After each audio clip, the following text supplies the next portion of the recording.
Our coffee shop is a place for good food and conversation. These days, a lot of the talk is about fracking. So I looked into it and learned it's been done safely for over 65 years. That says a lot. Join the conversation at energyfromshale.org.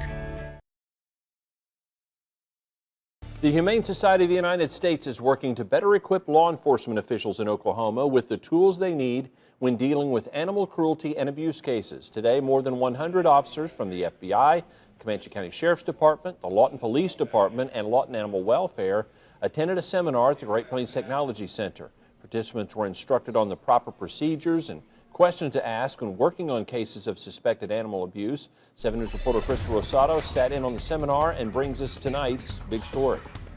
It's hard to be fully prepared to report to a scene where you find animals like this suffering in horrible living conditions. However, these images were shown to a group of officers so they will know what they will be up against and how to make sure it doesn't happen again. Roy Roderick is an officer with Lawton Animal Welfare, and he says handling a human crime scene is very different than handling a crime scene in which pets or animals are involved. The right pictures, getting all the evidence that we can, ascertaining, the food, if it's in good, good quality.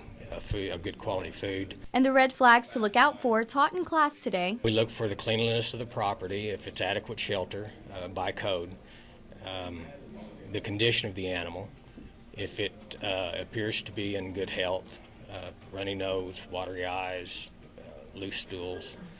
That's all something in an overall view, that's what we look for. Cynthia Armstrong is the Senior State Director of the Humane Society and organized today's seminar.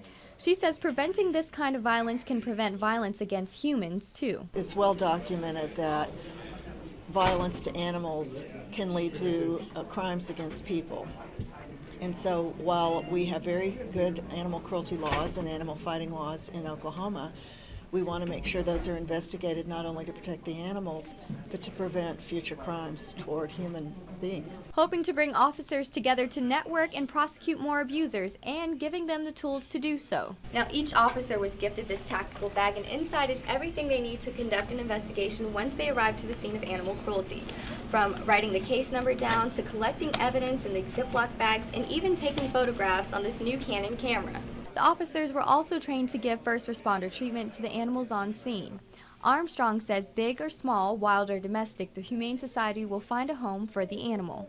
And we will help, if possible, with provision of care for those animals, and then further, the final disposition. So if there are horses that need to go on to equine rescue, or dogs and cats that need to be adopted into loving families, then we can facilitate that. For 7 News, Crystal Rosado. The Humane Society is funded purely on donations. If you'd like to help fund that organization or rescue an animal, we've included links to that information in this story online at kswo.com.